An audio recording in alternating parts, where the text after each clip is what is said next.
Hi friends, 1976లో మన తెలంగాణలో naxalism ఉన్నదని తెలిసిన రోజు ఈ గడిలో నలుగురు దొరల్ని ఇక్కడి నుంచి తీసుకుపోయి ఇదే బంగ్లా అంటారు.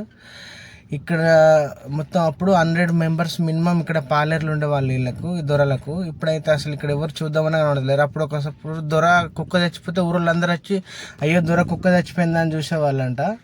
యాక్చువల్గా చూసిరంట, అంటే మాకు తెలిసిన వాళ్ళు చెప్తున్నారు.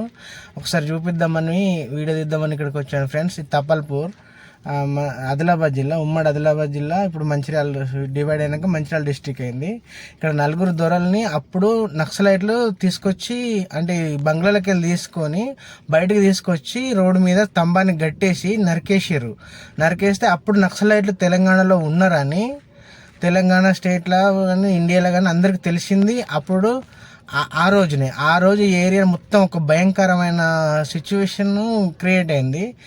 అప్పుడు ఏంటంటే అప్పటి నుండి ఇక్కడ పోలీసులు మొత్తం ఉండరు వాళ్ళు ఈ దొరల పాలనలో. అంటే ఇట్లా ఉన్నప్పుడు సిచ్యువేషన్ ఇప్పుడు ఎలా అయిందో చూడండి.